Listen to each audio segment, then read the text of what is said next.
Salam alaikum, j'espère que vous allez bien. On se retrouve aujourd'hui pour discuter, c'est pas une information, c'est juste pour discuter de Lamine Yamal, qui actuellement, disons-le, se trouve dans une certaine crise, entre guillemets, avec beaucoup de racisme autour de la sélection, lors de ses matchs avec le Barça. Qu'en est-il exactement, justement, de son avenir avec la sélection nationale espagnole? Est-ce que la FIFA devrait mettre en place de nouvelles lois concernant justement le choix des sélections lorsqu'on est mineur? On discute de tout ça tout de suite. Bienvenue sur Hors-jeu 212.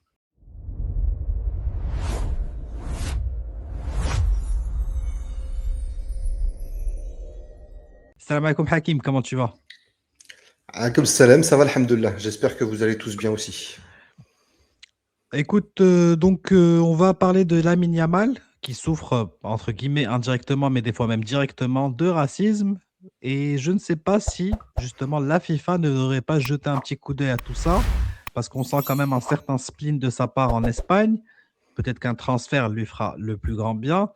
Et si la loi le permettait, un changement de sélection nationale. Je ne sais pas ce que tu en penses. Est-ce que tu ne penses pas que la FIFA devrait maintenant commencer à jeter un coup d'œil à ça, surtout quand un joueur fait un changement, ou plutôt un choix de sélection, alors qu'il est encore que mineur? C'est vrai que là, c'est un choix très très précoce. On peut dire que on tomberait sous le coup du un choix fait avant 18 ans ne pourrait être éventuellement retravaillé. Juste pour passer quelques secondes, on va dire sur le problème, le fond du problème qui est le racisme. C'est vrai que c'est quand même assez compliqué et assez particulier, hein. L'Espagne, on sait que ça peut souffler le chaud et le froid. Après, comme beaucoup d'autres pays, hein, on va pas se voiler la face.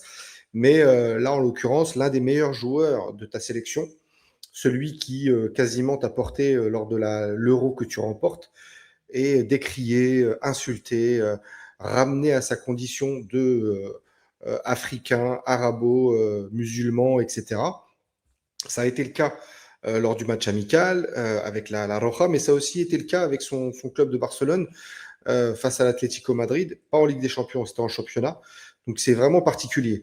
Après, c'est vrai que, comme tu l'as dit, il y a cette potentialité que la FIFA puisse, pour des cas extrêmes éventuellement, hein, ça peut être à voir, pourrait éventuellement donner le choix de changer de nationalité sportive à certains joueurs pour X raisons. Là encore plus, il y a des raisons cumulatives du fait, comme tu l'as dit, il a fait un choix très très jeune. Donc c'est un choix qui pourrait être discuté et discutable. Peut-être que tu fais un choix à 14-15 ans, ne serait pas celui que tu fais à 18-19 ans, même pour nous, hein, je parle. Et en plus de ça, pour des raisons qui sont impérieuses, hein, on peut dire, hein, le racisme, on sait très bien que c'est quelque chose qui est normalement une des, un des axes de travail de la FIFA. Hein, on l'a vu avec toutes les publicités, tous les spots publicitaires qu'ils ont tournés pour No to Racisme, etc., etc.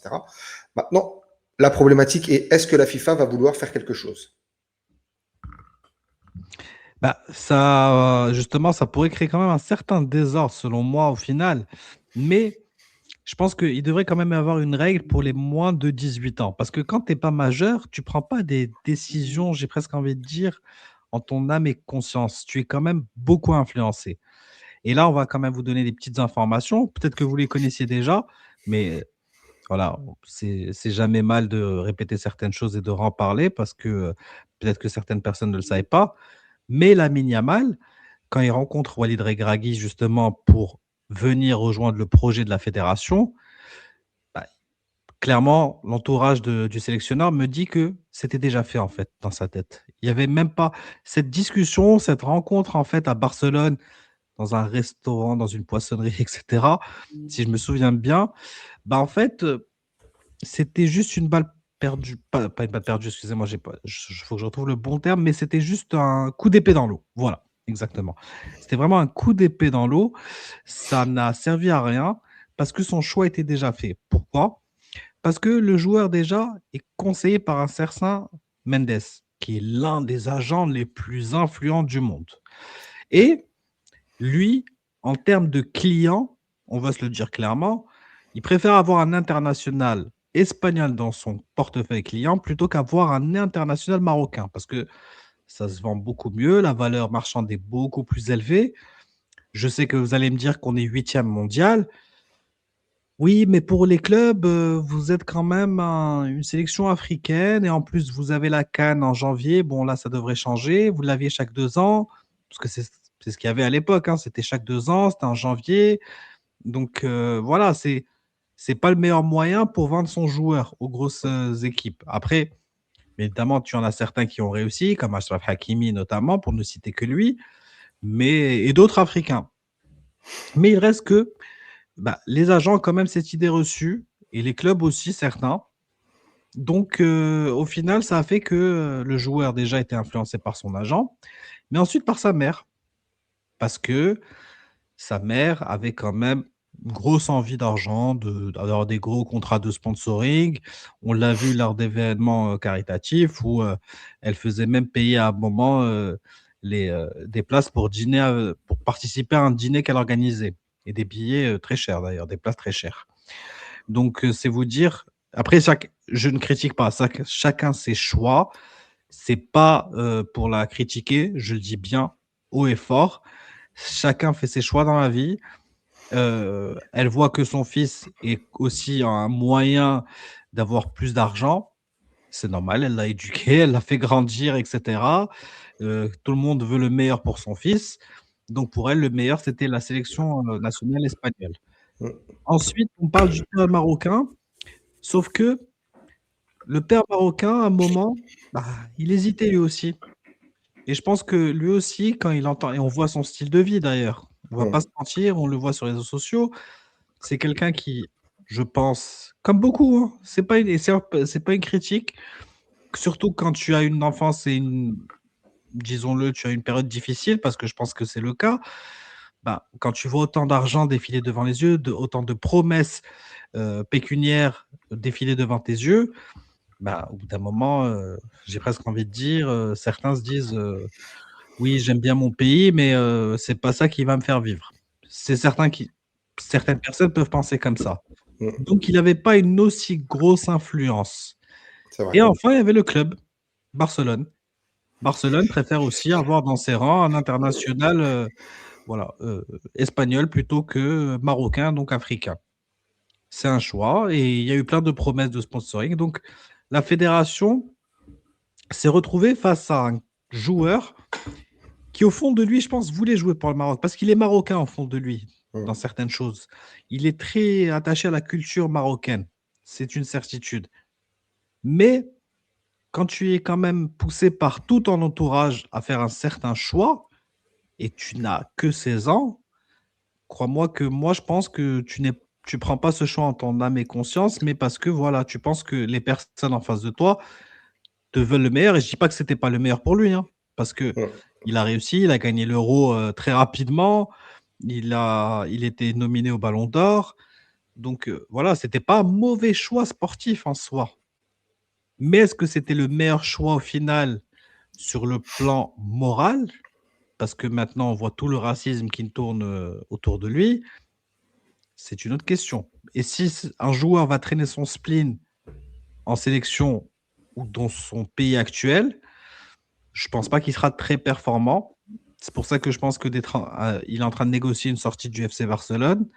C'est ce que j'ai lu. J'ai pas Mm. d'informations parce que je suis pas proche de l'entourage de Yamal. Ça serait vous mentir. C'est ce qu'on lit un peu tous. Mais voilà, je peux vous dire qu'en tout cas, le dossier Yamal, parce que beaucoup ont pensé que oui, parce que en fait, on lui a proposé de jouer avec les U23, ensuite d'aller avec les A. Déjà, je suis même pas sûr que ça soit vrai et je vais même être franc. Allez, disons-le que ça soit vrai. Hakimi est passé par les équipes de jeunes, ça n'a pas posé de problème. D'autres joueurs sont passés par les équipes de jeunes, ça ne pose pas de problème. Rabaj est un petit phénomène aussi et pourtant il est avec les U17, très humblement. Et il est parti jouer l'UNAF en Libye, ça ne l'a pas gêné. Yamal aurait pu peut-être justement venir découvrir les U23 et ça n'aurait peut-être même pas empêché parce que le rassemblement des 23 était souvent en même temps que les A. Mm. Ça ne l'aurait pas empêché d'aller avec les 23 et de rapidement monter avec les A. Même si, je vous le rappelle, c'est pour ça que j'ai un gros doute sur l'information, Walid Regragui, qui était sélectionneur à l'époque, n'a jamais hésité à appeler de jeunes joueurs à venir au moins intégrer le groupe. Et Boudlal, qui n'était pas titulaire, on a eu Khadim aussi, qui n'était pas titulaire, on a eu Aznou. qui n'étaient pas titulaires avec son club, et pourtant qui sont venus et qui les a appelés. Donc, c'est pas une question de Walid Regragui, je pense, ou de fédération, de Fawzi Larja qui lui a proposé les 23 ou les A. Je vous le dis, de source sûre cette fois, ben, le cas Yamal était déjà mort avant d'avoir été, en fait, avant que la fédération l'ouvre ce dossier. Ce dossier était mort. Donc voilà. Maintenant, j'ai presque envie de dire que il faudrait qu'il y ait une jurisprudence, comme tu me l'as expliqué, avec Di Stefano notamment. Ça pourrait être une solution. Mais encore faut-il que ce soit qu'il ait le désir de venir. Ça, on ne le sait pas. On est juste en train d'en parler entre nous. Comme je vous dis, c'était vraiment une discussion et dans les commentaires, n'hésitez pas à nous donner votre avis parce que, comme j'ai dit, là, c'est plutôt vraiment un débat plutôt que des informations, à part celles que je viens de vous donner. Mais moi, personnellement, je me dis qu'il faudrait faire quelque chose pour ces joueurs qui ont moins de 18 ans et qui sont obligés de choisir une sélection. Je ne sais pas ce que tu en penses, Faki. Bien sûr, c'est ce qu'on disait tout à l'heure. Hein. Il y a le fait qu'en dessous de 18 ans, on n'est pas forcément encore totalement les idées claires de ce qu'on veut être. On est sous influence. Et là, tu as sorti les plus grosses influences que peut subir un joueur. Je pense qu'entre le Real Madrid et le FC Barcelone, on a les deux plus gros clubs en termes d'influence par rapport à une sélection. Plus tu rajoutes son agent Mendes. Donc voilà, pour en revenir à Di Stefano, c'est vrai que déjà à l'époque, il y avait eu cette problématique, puis il y a eu un changement, etc. Donc on va revenir justement à ça. Di Stefano, lui, il joue 6 matchs officiels, attention, officiels, c'est-à-dire l'équivalent de la Copa América avec l'Argentine. Donc là, on en revient, pourquoi je dis officiel? Parce que justement, aujourd'hui, il y a cette notion-là. Donc il a joué 6 sélections, et il a même été encore plus... c'est encore plus paradoxal parce qu'il a même joué avec la Colombie. Alors, ce ne sont pas des matchs reconnus par la FIFA, mais il a joué des matchs avec la Colombie, la sélection colombienne. Donc c'est vous dire, c'était dans les années 40 quand il a été dans le championnat colombien. Puis, à 31 ans, il change de sélection pour embrasser la sélection espagnole, la nationalité sportive espagnole.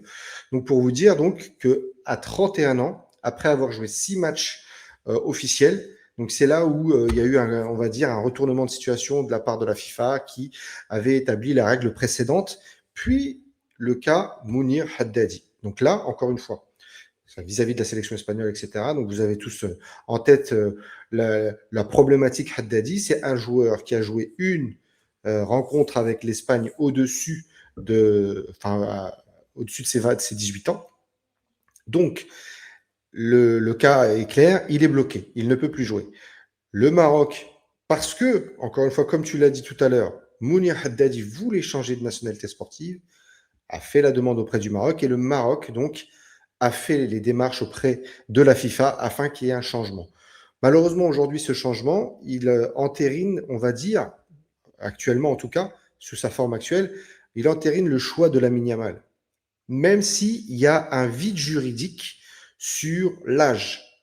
Parce qu'en théorie, comme tu l'as bien dit tout à l'heure, en théorie, c'est un adulte qui fait ce choix. Là, en l'occurrence, il l'a fait à 16 ans, donc il pourrait y avoir cette notion-là à retravailler. Mais en tout cas, à l'heure actuelle, ça entérine son choix. Il a joué pour l'Espagne des matchs officiels. Il a même remporté la Coupe d'Europe.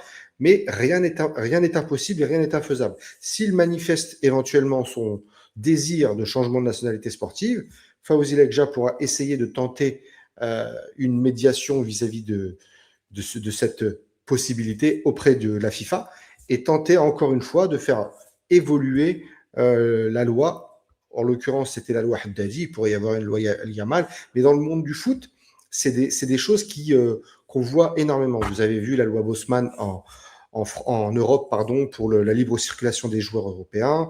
Plus il y a eu toutes les nationalités qui sont venues s'adjoindre à cet arrêt Bosman. Donc, rien n'est figé, rien n'est totalement immuable. Il faut juste qu'il y ait une prise en main du dossier par les instances compétentes. Et si le cas échéant, là encore une fois, ce ne sont que des suppositions parce qu'on l'a vu beaucoup aussi réclamer le changement de nationalité sportive de Lamine Yamal, etc., etc. À date, c'est pas possible. Là, avec les lois actuelles, c'est impossible. La seule chose qui est faisable, c'est de demander. Alors par contre, c'est à double tranchant. Imaginez Lamine Yamal aujourd'hui demander le changement de nationalité sportive auprès du Maroc. Le Maroc va forcément donc intenter les choses auprès de la FIFA. S'il échoue, est-ce que Lamine Yamal aura encore une carrière en Espagne? Voilà, donc il y a tout un tas de choses. Je ne sais pas ce que tu en penses, hein, mais imagine que le changement de nationalité sportive qu'il aurait demandé n'aboutit pas. Est-ce que tu penses que ce serait facile pour lui à vivre? Ça serait pas facile. Déjà que lui le vit déjà sa vie en sélection, enfin pas en sélection, mais vis-à-vis de certains supporters ne se passe pas bien. Alors imagine le fait de vouloir switcher, de ne pas pouvoir le faire au final, ça va encore plus pousser certains à être haineux envers lui. Maintenant, est-ce que du racisme, parce que le racisme, c'est pas n'importe quoi, Mm. c'est quelque chose qu'on doit absolument défendre et ne pas laisser passer. Est-ce que justement le cas de racisme qu'il vit en Espagne n'est pas une solution, enfin n'est pas plutôt, excuse-moi, n'est pas une Une opportunité. justification Mm. ou non, même pas une justification assez forte pour changer de sélection selon toi? Ah, moi, je suis totalement en phase avec ça. C'est ce qu'on disait dès le début de la vidéo, parce que je pense qu'il y a des événements prépondérants qui doivent inciter la FIFA à agir. Si on ne peut pas agir sur le racisme en tant que tel, parce que c'est compliqué, parce que c'est assez lourd à mettre en place. La FIFA n'a pas toutes les cartes en main non plus. Il y a des leviers d'action, mais on les a pas tous. C'est la société civile aussi qui a des leviers d'action avec la police, les caméras, etc. dans les stades, mais c'est pas toujours évident. Là où la FIFA peut être éventuellement intransigeante et faire office de sanction en même temps, c'est en permettant aux joueurs de switcher de nationalité. Alors, il faut que ce soit fait de manière, on va dire, réfléchie, pas de manière, voilà, sur une simple envie. Non, il faut qu'il y ait des arguments. Et là, en l'occurrence, ils y sont. Et sans pouvoir changer par la suite non plus, parce qu'il ne faut pas non plus que ce soit une certaine fois. Mais en tout cas, là, tous les éléments pourraient être réunis si la FIFA se saisit du dossier et qu'elle en fait une priorité comme elle devrait l'être, parce que le racisme subit, surtout là, c'est vraiment deux moments très rapprochés pour lui. La sélection nationale contre l'Égypte, où il y a eu un traitement médiatique sur l'islam, entre guillemets, pour lui. Et encore une fois, sur le terrain de l'Atlético Madrid, où là, on l'a clairement renvoyé à ses origines marocaines. Donc, c'est des événements qui ne doivent pas être laissés de côté. Et je pense, comme tu le dis, que ça peut être un des arguments forts utilisés par le Maroc, mais aussi par d'autres nations, hein, parce qu'il y a toujours une brèche qui est ouverte. Et ça, en l'occurrence, ça pourrait être celle que le Maroc pourrait, on va dire, engendrer en essayant de faire en sorte que, pourquoi pas, si Lamine Yamal l'en fait la demande, venir avec le Maroc. Bah, écoute, je pense qu'on a fait le tour de cette petite discussion autour de Lamine Yamal. N'hésitez pas à nous dire, vous, dans les commentaires, qu'est-ce que vous en pensez. Est-ce que vous pensez que le racisme que vit Lamine Yamal justifierait le fait qu'il pourrait changer de sélection ou au contraire, il doit assumer son choix au final? C'est peut-être une disons-le, une possibilité pour vous aussi. Voilà, on sera ravis de vous lire et d'en discuter avec vous. Hakim, merci de nous avoir éclairé sur les différents règlements et les différentes lois et les différents passifs. Merci à toi, merci à vous de nous avoir suivis. N'oubliez pas, comme on vous le dit à chaque fois, de laisser un petit pouce bleu, de vous abonner, de laisser un commentaire parce que ça aide énormément la chaîne pour le référencement. En espérant atteindre les 10 000 abonnés avant la Coupe du Monde pour pouvoir suivre ça ensemble et peut-être même de plus près, parce que je vous rappelle que j'habite au Canada. Donc voilà, c'est pas très loin de chez moi. Donc n'hésitez pas à nous soutenir. Merci Hakim, salam alaikum. Salam alaikum.